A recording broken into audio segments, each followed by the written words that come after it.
This episode of Super Pulp Science is brought to you by chasingartwork.com. It's where you can find all my new and old artwork available for purchase anywhere in the world. That's chasingartwork.com.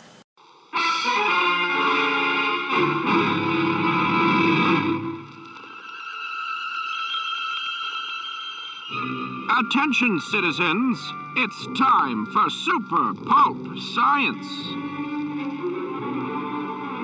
This is Super Pulp Science, where we talk about how genre gets made. I am Gregory Kamichek. I'm here with my long-suffering co-host, Justin Curry, known the world over as Chasing Artwork, and Dr. Pepper enthusiast, Dan Vadeboncoeur.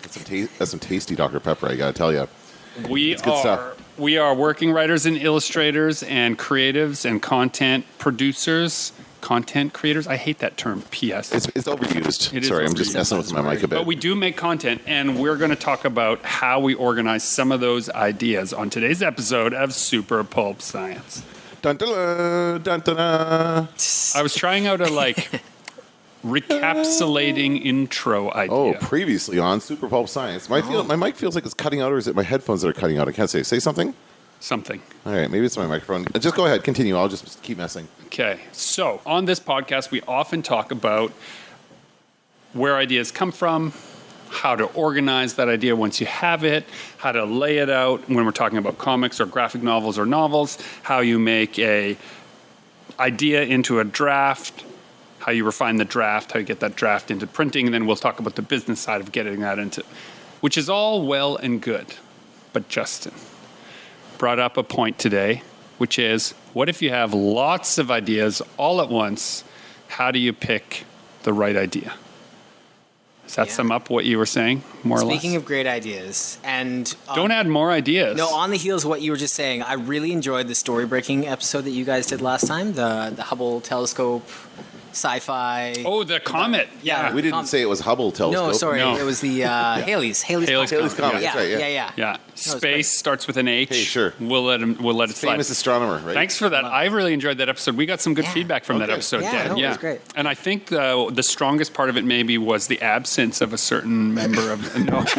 I had some good ideas. I was shouting them out as I'm walking my dog. We can just keep that one going for sure. That's a great idea. I like that story idea We could for do sure. a follow-up episode sure. where we break the break, where we fix the break.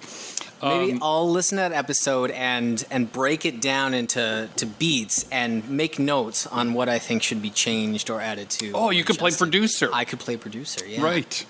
That's actually not a terrible idea. I'll treat the podcast like a pitch.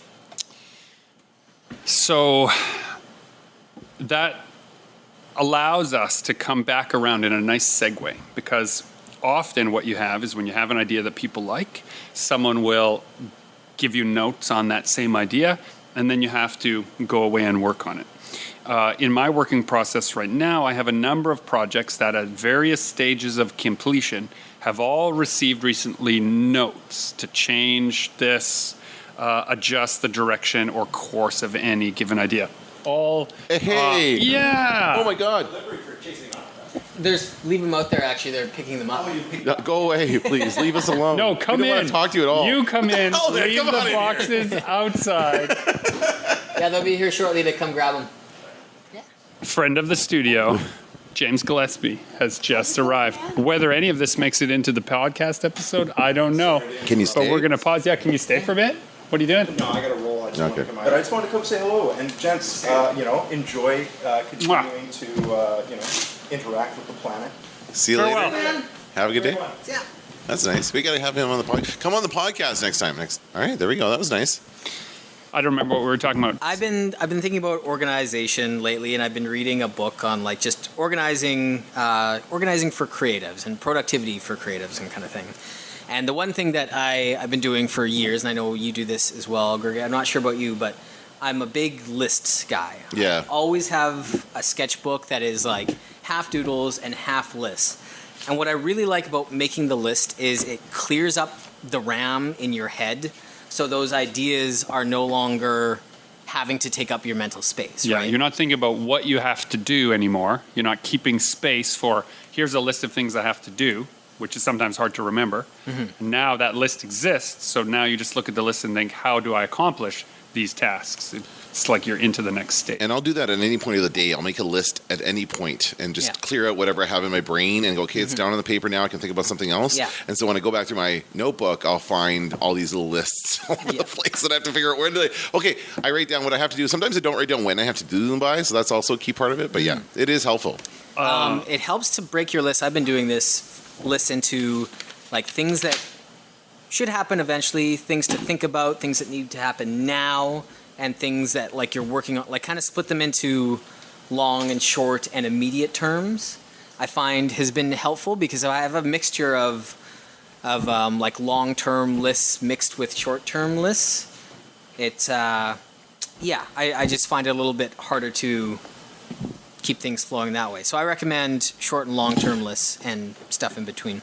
Yeah, and you can think about it. I think about it by stealing Neil Gaiman's analogy of the mountain. The long-term lists are the mountain, the things on the mountain that you want to get to. These are the big ideas, right? So maybe in your mind you're saying, I always wanted to write a novel, I always wanted to make a graphic novel, I always wanted to go skydiving, right? Whatever those passions might be, those are your mountain. And so whatever job or tasks you're taking on, you ask yourself, while I'm working on this, can I see the mountain from here, right? Some things are farther or closer to the mountain that you want to climb, but as long as you can see the mountain, it's probably worth your time. The skills will be parallel. It's on the way. It's part of the journey. If you find that you cannot see the mountain at all, your back is turned, you've taken a job just for the money, you've taken a task just because you must, and you can't see the mountain, it is imperative that you finish that as quickly as possible and get yourself into a position where you can see the mountain. So nothing that's part of that task is going to help you for the bigger project that you've got your eye on. I've been thinking about that too lately, with just like, what are some things that I can cut out of my schedule to help me accomplish this big project more efficiently? The mountain. Yeah. I was just meeting with a post-production film specialist who will remain nameless, but who I will one day convince to be on the podcast. So if you're really clever, you can piece it all together. About a film production, TV production that I may or may not become involved in doing some work for. And the question came up, how much are they offering to pay you? Is the money good enough that you would do it anyway? And I got myself into this space where it's like, would I rather have a bad experience for some money or a good experience for no money? And I think for me, the answer is obvious. I would rather have a good experience for no money than a bad experience for some money, if it's just a task that's going to be fit into what I'm already doing. I'm already busy. I already have like up to my nose projects, and someone's saying to me, please do this for us and we'll pay you. But then they also have a reputation of being a little bit hard to work with. There you go. That's the question I had, because you were talking like, is this automatically going to be a bad experience? Maybe not, right? Right. I think if you meet 3 people who have worked with someone and they all don't know each other and they all tell you a similar story of a person being difficult to work with, you can probably assume that that's true. You can probably trust your gut at this point too. I find I'm usually right if, like, right off. This actually happened. Some people from like San Diego wanted to like buy some stuff online, and just from the interaction that I had with them in person, I'm like, that person's this is gonna be one of those people that I'm gonna have a lot of back and forthing on, and they're never gonna be happy. And here we are, 6 emails later. Malcontents. Yeah, it's tricky that. But, okay, so a couple of things I'd like to add as a caveat. If it's a man of a certain age or men of a certain age, and they're talking about a woman who's difficult to work with, my experience is probably the men were the bad ones. Usually that's probably, yeah, right? Yeah, I agree. That cliche of like, you know, they'll just talk, any assertive female will get a bad rap in creative fields. I think that is true of a certain age. We're seeing some changes, and definitely, like, if they're not of that certain age, if the average is lower in their 30s, right, and those people are talking about it, they're usually talking about a direct lived experience and not some, you know. So just put that little caveat on what I said about if people are talking shit about other people. Hey, Dad. She needs a second cam. That's not going to hold in the fall. Screw you. For that project that you didn't necessarily want to take on, was there something that you could have learned or gained experience-wise from? See, that's my issue is that I feel like I could see the mountain pretty clearly from there, but it would be kind of a lateral move. Like I could see it pretty good from 10 feet that way too. And I don't know if I would learn the same thing, except that in this particular instance, there are a couple of people who I would like to have the opportunity to work with. And because I'm not directly connected to the film and television world, the likelihood of that ever happening is so small unless I were to do a project like that. So This project might be a stepping stone to more enjoyable ones. yeah, I wonder. Yeah. Right? But I've done that. Experience has taught me that if I'm trying to talk myself into doing it, I probably should just walk off. Right? Yeah, I'm thinking about like what'll it look like on your resume as far as the experience, as far as getting other work similar to this. What is the mountain for you, Gregory, in terms of this? Okay, well, let me area? answer the first question. Will it look good on my resume? No. Film stuff hardly ever looks good on anyone's resume because you're barely credited if you work Right. in an art department. And there's a lot of people out there doing similar work, so Yeah. it's not like you stand out as being Yeah. this great, like, super Like unless awesome you guy. wrote and directed it, That's right. it doesn't get you anywhere. Yeah. It doesn't tend to get you too many places. So, but for me, the mountain is, as usual, work with words and pictures, make good stories that inspire people to do good things. And sometimes that, well, I mean, it's taken me lots of different places, but lately it's been taking me into classrooms again, which is like wonderful. That feels like the mountain. No day teaching felt like I couldn't see the mountain because you're teaching how to communicate clearly, which is my whole job, right? And anything I've done in film or, theater or a little bit in TV or in film, they've all been about seeing that mountain in that somebody presents you with an idea, which you now have to understand well, present clearly, represent to another group, and see if the transmission is clear. I love that challenge. And so that's been very fun. I'm working on a project right now, a book project where I'm art directing it. I'm doing the rough illustrations for it, and another artist is doing the finishes. And but we're using somebody else's story Bible. So to transmit in a loop from the origin of the idea through the script to my roughs, to another artist, and back to the person who originated the idea, and them say, yeah, you got it. That's amazing. Yeah. When they're like, nope, turn right, turn left, adjust, right? You're finding the frequency. Those things to me are really wonderful and powerful. Using your imagination personally in a fulfilling and interesting way, I think, is my mountain.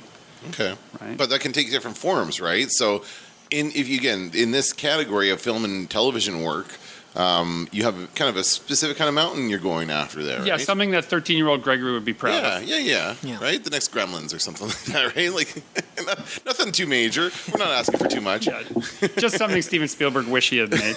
And then is it frustrating or amazing that as soon as you get to that mountain, you realize it is just the bottom of a much bigger mountain? Yeah, it's been absolutely true. You never arrive. You Yeah. never get there. Yeah. There is no made it. Yeah, says chasing artwork. Absolutely true. So then this is a roundabout way of saying when you have lots of ideas, how do you organize them? How do you corral them Yeah. into a way that is useful? But also keep in mind that you got to keep the lights on. You have fiduciary responsibilities in your life. Adult. And there is plenty of adult reasons why sometimes you have to turn away from the mountain.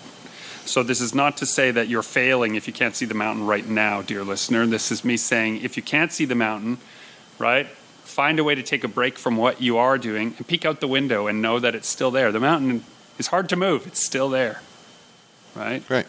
Time will bring you. So how do you do it? How do you focus in on one thing to help you get there? Justin? Cattle shoot.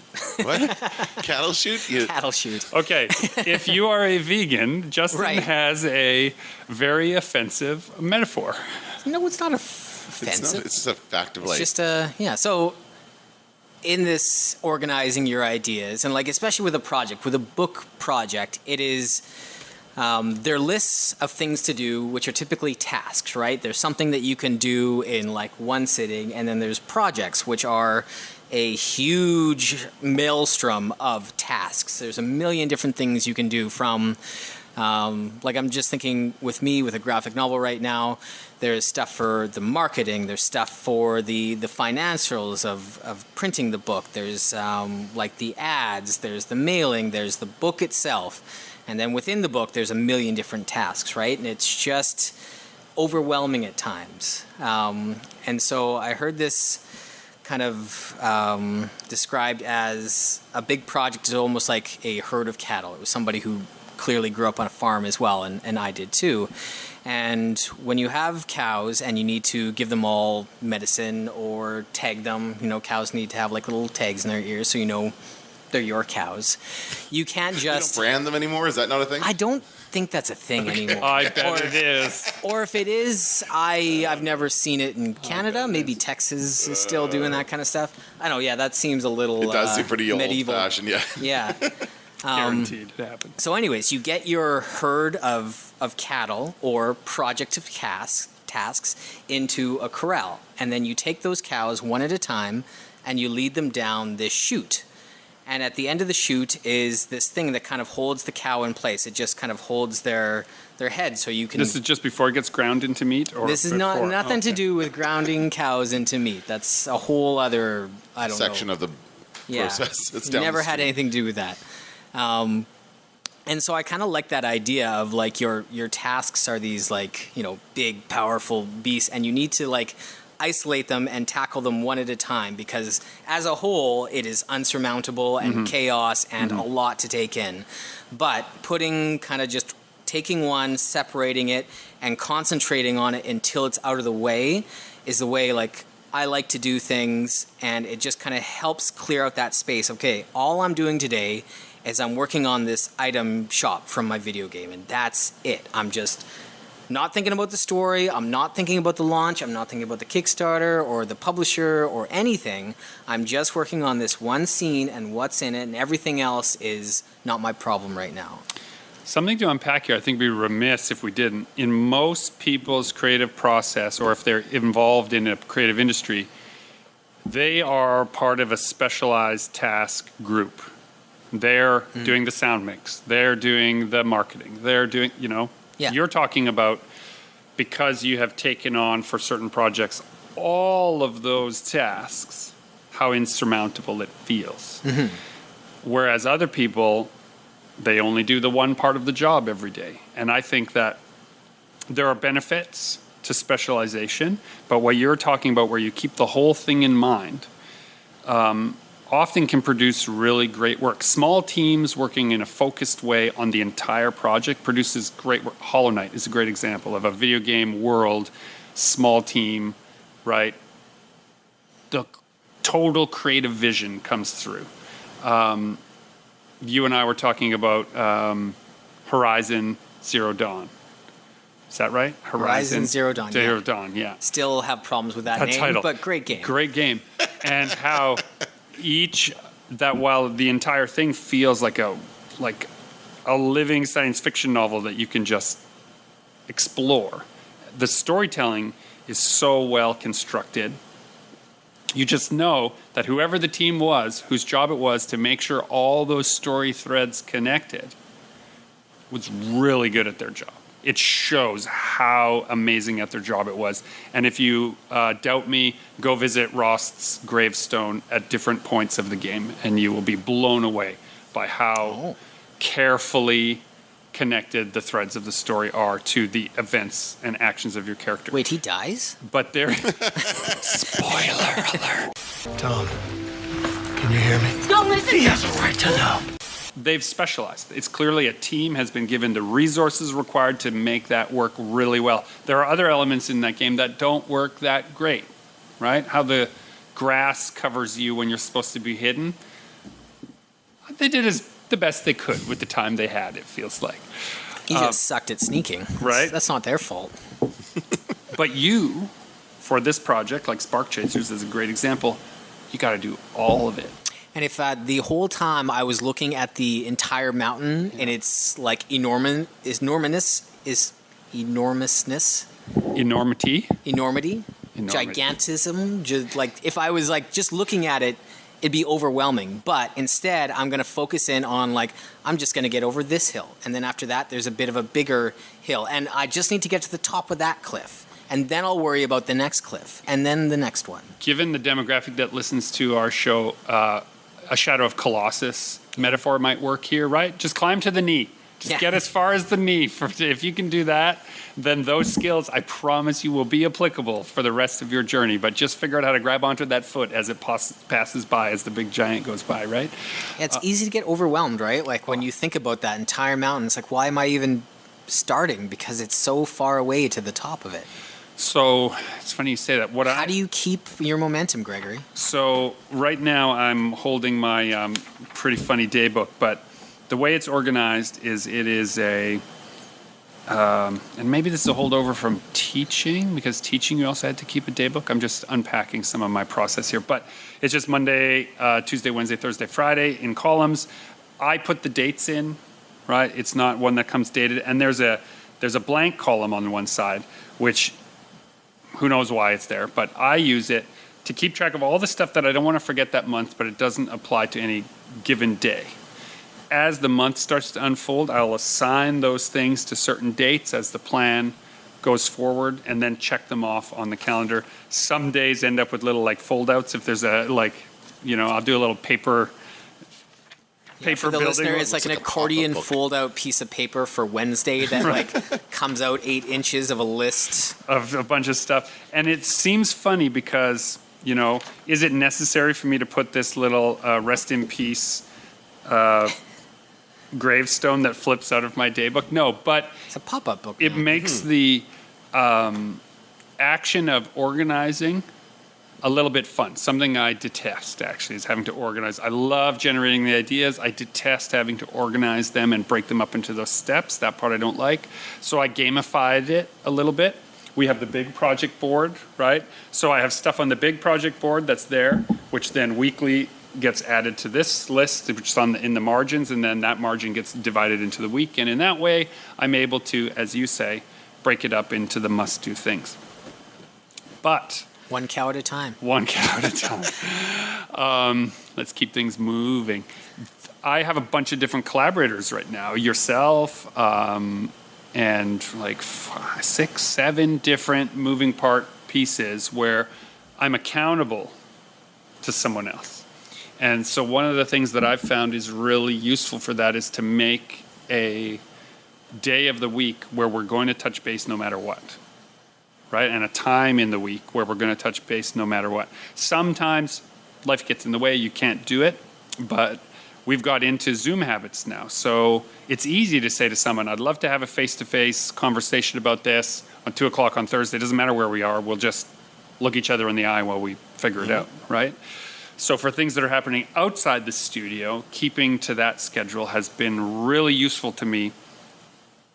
Not because any of the collaborators are like really time sensitive or conscious or like angry bears or anything, but just you find yourself reviewing what you actually were able to accomplish, and it makes forward planning, at least in some of these project cases, much more rational. I have had for the first part of my career a tendency to overpromise and underdeliver, and now I'm trying to do the reverse, underpromise and overdeliver. And even if all I get to is what I promised, then at least I kept my promise. That's right. Right? So, but you and I both know the shiny new thing.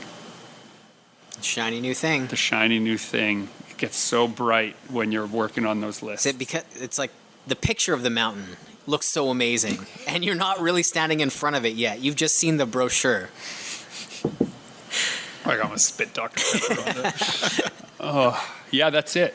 And I had a meeting with a phone meeting with Agent Emmy yesterday, where I felt, and I told them this, I feel like I'm coming into the principal's office, I'm sitting in the little chair, or in the big chair as the little person. Did you also have to tell them that you weren't quite where you thought you'd with be at my this point? backpack on my lap, right? And I'm, a little nervous. And it's like, they're like, well, where have you been these last few weeks? How come you haven't been turning in your assignments? And, your teachers tell me that, maybe that you need some We correction. should have just co-wrote an email because it sounds like we had the same conversation. So I came into that meeting thinking that I had kind of failed in that I had set some goals for myself, which in retrospect were unrealistic given everything else that was going on in my life. But I had, in a urge to impress the new member of the team, the agent, that you want them to really, love and support you and believe in you, I overpromised and then was not able to deliver what I thought I could when the day-to-day, those fiduciary responsibility tasks come in. So the stuff, and this is for the dear listener, Justin and I do what's called hybrid publishing. So we have some projects that we completely control ourselves. We take it to the book market ourselves. We take it to shows, to comic stores. No distributor in the middle. We have distribution through the Comic-Cons. Yeah. It's the only reason we can do that. And then we also have traditional publishing, where publishers will take products of ours and do it just like normal, just like you're completely aware of already of how the book world works. It'll show up in stores. It'll be controlled and managed by a big team of people. And our hats off to all of those people, because breaking it up into those little tasks and specializing are two separate skill sets, and it's amazing. So what this means is the agreement I have with my agent, as we call them at home, Agent Emmy. Picture them ready for like any kind of secret mission. Yeah, that's And what I was think you're picturing. right. Yeah. Sunglasses and a black suit. Like, Absolutely. That's exactly. So Agent Emmy, the agreement we have, of the look that we did of my career is, if I'm going to produce X number of projects a year, then then the agent should look at those projects and say, this one and this one, I'm going to take out on submission to larger publishers into the regular book world. We will see what happens. These other ones, do with as you please, right? And to look at the landscape of publishing as commercial, which it is, requires the knowledge and insight of an agent. If you're selling things in 500 to 1,000 to 2,000 copies yourself, you might not need an agent. We didn't need agents for a long time as a result of that direct distribution. But there's a certain skill set that requires, or a certain place that you want to reach on the mountain that requires a certain skill set, right? Someone needs to have already climbed there, and they're going to let a line down and be like, this is the best way, right? Hello down there, right? No, there's an avalanche coming.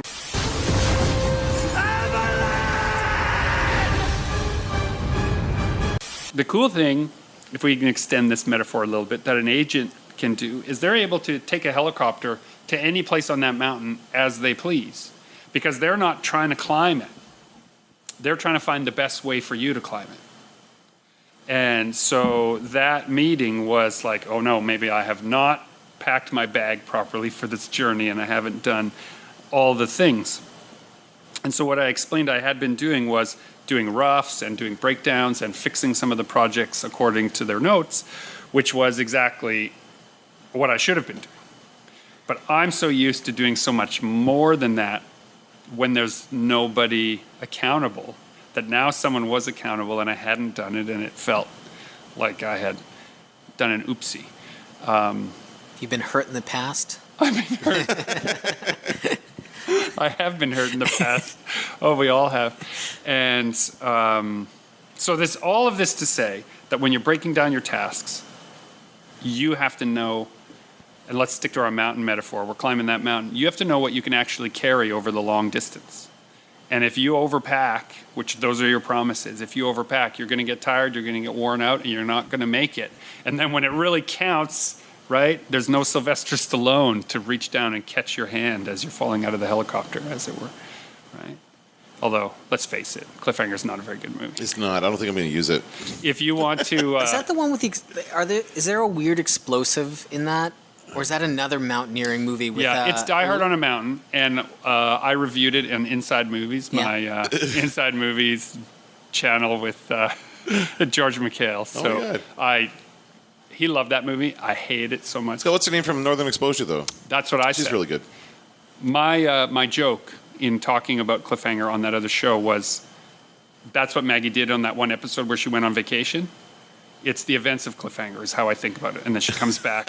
And that's why she's like, Fleischman, I had it was quite stressful. Oh, okay. I think of she went off to have that adventure with Sylvester Stallone and then came back to the town. That's Okay, hilarious. because you're both big cinephiles, help me out with this. Chris O'Donnell, mountaineering. There's some kind of liquid explosive bombs. Yeah. What was that Chris one? O'Donnell. Chris I remember. O'Donnell on the heels of Batman. Summit, something like that. Alpine. I have a vision of a. Let's invent just that say- movie. No, I can see the cover in my head. He's got a toque on and a face, Yeah. his Chris O'Donnell face. And Alpine Extreme or something like that. Or K9, maybe. K9? Oh, K9? Okay. K2 was the K2. mountain. K9 is one about a dog. Dog. I'm going to Google it. You guys keep talking about what we're talking about. I'm going to Google mountain movies. Okay, so if you're playing the home game, we've used the following metaphors, right? Corralling your ideas like cattle so that you can divide them into packages that are easy to carry up the mountain. And that if you have an agent, they can help guide you up that mountain, but they may show up like Chris O'Donnell with a liquid explosive. Is that? Vertical Limit. Yeah. Vertical That's Limit. the movie we're using. Look at that cover. Oh. It has got Vertical Bill Limit. Paxton in it. It has got He's a bad guy. Bill Paxton's in it. Amazing. Robert Tunney and Scott Glenn. How can you go wrong with that cast? Oh, I feel like it went wrong. I but- don't have great memories of this film. I'm going to watch it. Okay. This is what I do. So, what about practical advice? We're talking Okay, a lot about our I've got process. one, actually. Give me some practical advice. And I think you do this too. When you got the one cow or you see that one cliff, when you have that one task in front of you, set like a 2-hour timer or 1 hour, whatever time you can set aside. Set that timer and do not move away from that task until that timer goes off. Especially working from home, I find I can get really easily distracted. Yeah. But if I've sat down and I have that timer on, I know I'm not checking social media. I'm not going to the kitchen and making a snack. Like until that alarm goes off, I am focusing on that. So go ahead. I use a 90-minute timer when I do that. How many minutes do you use? I usually do 2 hours. Why 90 minutes? Is 90 there minute- math, like a Yeah, science to it? It's not a science. It's a dumb reason, but it's kind of a good reason. I like it. It's a poetic reason.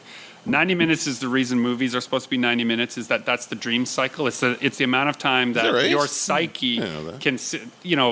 Apocryphally, who knows if it's actually true? Because in the 60s, people said a lot of things were science that weren't. Right.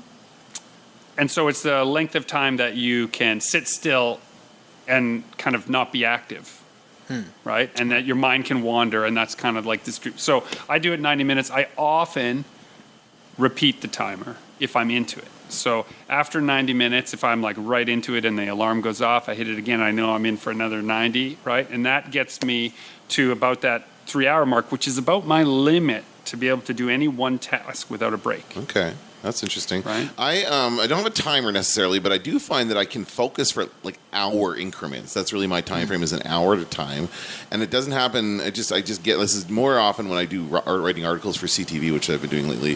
It's just I just zone and I have all the information in front of me, all my quotes and everything about the thing I'm writing about, and just like, boom, and then I come out of it. And I'm like, oh, it's an hour later. Look at this article I've just written, and then that's kind of how it goes. But I find that's a good time frame because then you can check your email and do other things, and go dive back and do another task. So an hour at a time is Okay, good. on that note, do you guys do anything to kill your distractions? Well, that's my next question for you is how do you do that? Because at home, I'm in the same way it was happening today. I decided today to work from home from the college, and it was the same thing. I was like, up, making tea, doing this, going to the bathroom. Like I was just, every time I get up to walk away, I have to try and like sit myself back down, or what do you do? Difficult advice to follow, but have kids. They're not home with me all the time. Yeah, but, like if you have kids, then it's not that difficult to follow, actually. It's then pretty easy. you'll know that The the unkillable time distraction. is you can't kill that distraction. True. The time is so precious. Like if I got 90 minutes where they aren't going to interrupt me, I better effing use it. because right, and they'll listen. My own kids will listen. They have for that. the time. They They're know like, the alarm. They hear the alarm go, and there's like ping. They show up in the library. Oh, that's a good, because I do find that when my kids are with me, that absolutely they're in every half hour distracting me. So that's part of it. But my kids were like today, no kids in the house. Mostly my cats were distracting me. But I just find that it's just I keep wanting to get up and do something else. Right. And I have trouble just keeping my mind on the task. And mileage varies even as I give this advice for me and for everybody. But what I have found with my own kids, and they're in that interested age, like 11 and 13, where they want to know how things are happening and how it works and whatever, and I am working from home most of the time, if I say to them, Dad's going upstairs for 2 hours, I'm going to work, don't interrupt me unless it's an emergency or something that your mom can't handle. Right? Not that she can't handle it. She probably handled most of it better than me. But certain things that's are... why they should bug you if she can't. Right? Certain things are my fault. Alien invasion. My mess to clean she up. Can't handle that. And to try to be really honest with that expectation. Like, for 2 hours, please don't interrupt me. And if they do, I will say, I asked for 2 hours, please don't interrupt me. But when that 2 hours expires, come downstairs and be like, okay, now you have my full attention. Mileage varies. Doesn't always work. Some days work great, and I'm like, wow, my kids are little angels. What an amazing, well-trained, well-oiled, creative life I have. And then other days, it's just, that is impossible. It's just not. And I've done the opposite of what we're talking about here before, where I'll work on something so nonstop that I'll burn out on it. Like a day and a half working on the same thing, and by the end of it, it's like I've lost all interest in pursuit, like keeping up with that. Like it's almost like I needed to take breaks and have distractions. You just don't want to think about it anymore, right? That's really what it is. Yeah. Yeah, absolutely. I've been there. The hyper-focus creates errors, actually, right? Or just a reluctance to want to work on it. And that's the killer. That's the absolute killer. If you're not motivated to work, you're not going to get it done. You know what, though? You got to anyway. Oh, yeah? Yeah. You got to. Okay. How do you do that? You cannot rely on the muse, right? Yeah. You'll never get anywhere if you wait for the muse to show up. It's so fickle. And, I'm sure a lot of people listening to this are like, yeah, F you guys. But the truth is, one of the things that Justin and I agree on is this point. Like, it's one thing that we both know is true of our own process. If we waited for the muse, nothing would get done. So I instead scheduled time at my desk and started. And sometimes the muse shows up. Because what you just did there is you're feeding the muse. You can't just wait for the fickle muse to come. You have to feed it, which is putting in the work, putting in the practice, putting in the time. Right. And then it'll show up. It's like a vampire. You have to put a little blood out for them, and then how do we tie this into the mountain? And then you're on the mountain. Okay, yeah. What is it? What is the mountain metaphor? It's all the rope you brought, right? Once you start climbing, you don't know how much rope you need until you're standing there in front of the mountain, I guess. I don't know. That's not as weak. I think you should probably bring lots of rope, regardless of But it's heavy.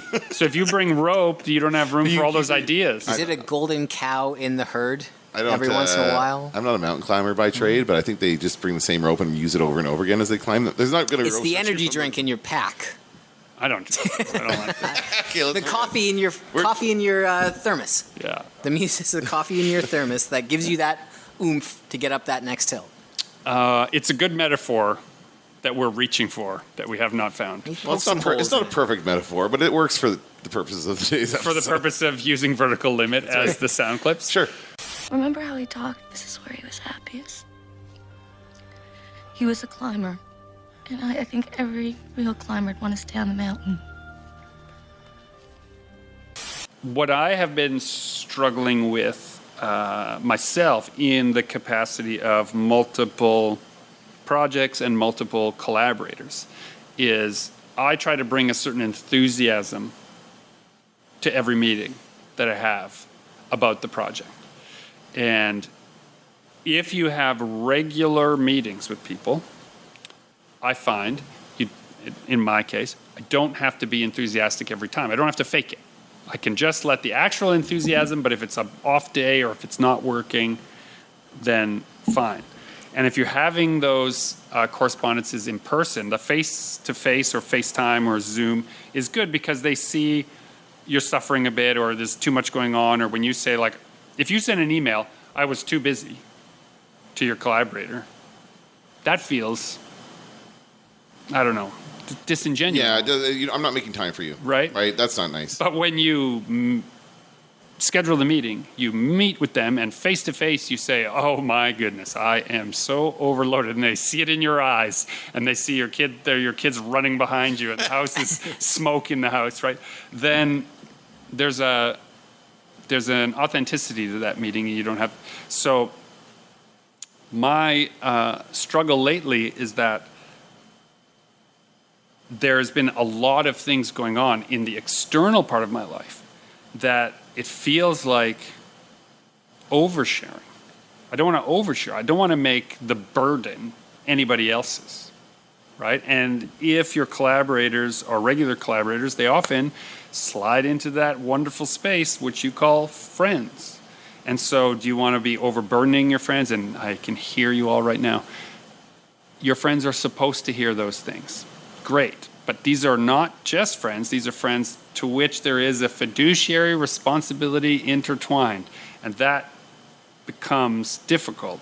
And also, the idea that is on display is raw, is precious. It's a little ember on the mountainside. You're trying to make the fire to stay warm, and if you don't protect it at all costs, it can go out, right? And then you freeze to death on that cold, bleak mountainside with no O'Donnell to save you. So I am worried right now about that idea of like, I want to bring the roaring flame to each meeting, but I'm just holding it, just like puffing it. Here's the thing, though. For me, part of the mountain is working with awesome people. Yeah. Right? And that's almost regardless of what the project is. I just want to work with awesome people and make friends and have a good time. So part of that, what you're saying there is part of being on the mountain. It's part of living on the mountain, right? Yeah. You just being there with people and in helping them get excited about the project as well. I think that helps so much to bring a positive attitude and enthusiasm to something, even if you're unsure of how it's going to go.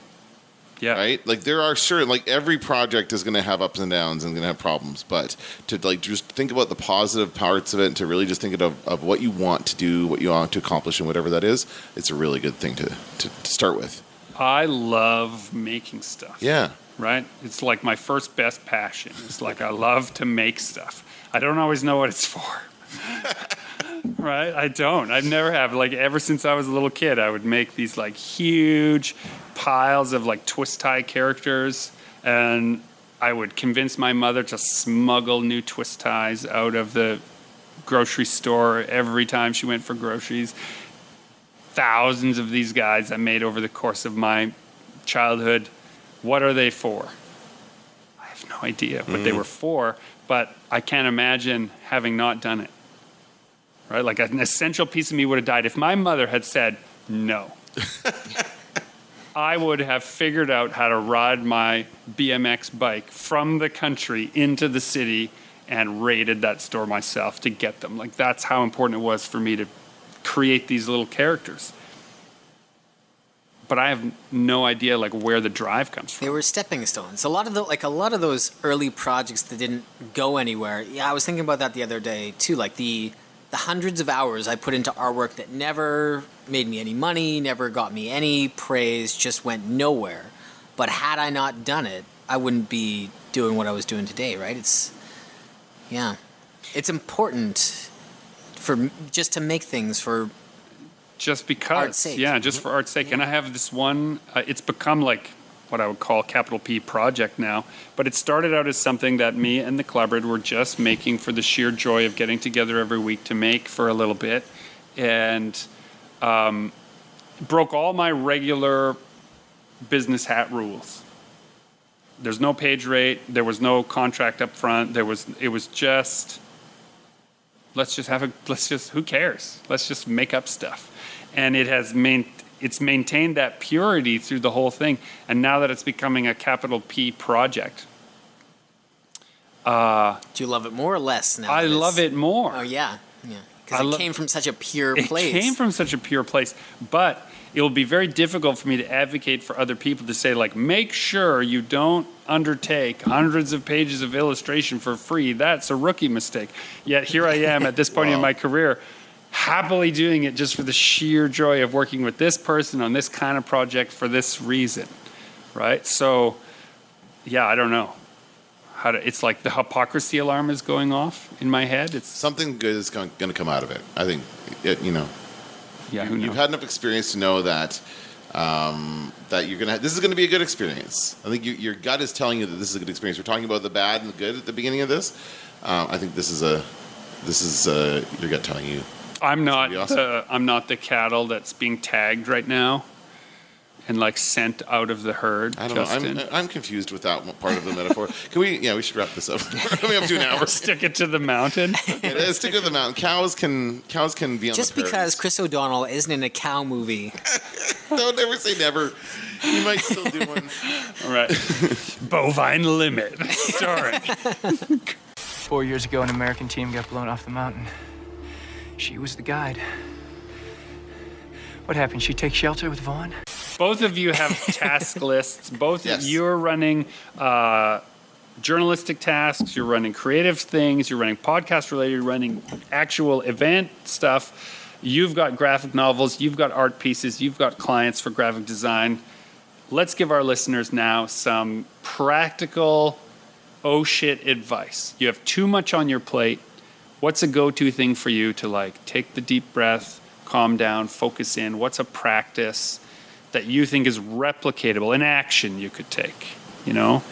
Directors in a film will never theoretically tell someone to express a feeling. They will give you an action you can take. Not feel sad, but tilt your head down, hunch your shoulders. The action for me is just writing it down in my book, which I do have, and I have one at work too. I don't know if I'm going to keep separate. Scrum boards are also really nice. Yeah, like visualize it somehow. Make it a real thing in the real world. Don't just have it be in your head. Yeah. So write it down or visualize it or And for those of you who don't know, a Scrum board there's a lot of different variations, but it's usually just a chart with a couple sections, and there's usually tasks that you need to get to, tasks that you're working on right now, and tasks that are completed. And there's all kinds of variations in between those three, but it just helps you kind of visualize the entire project physically and then see what is in the working section, and then you also get to see the big pile of things you've accomplished.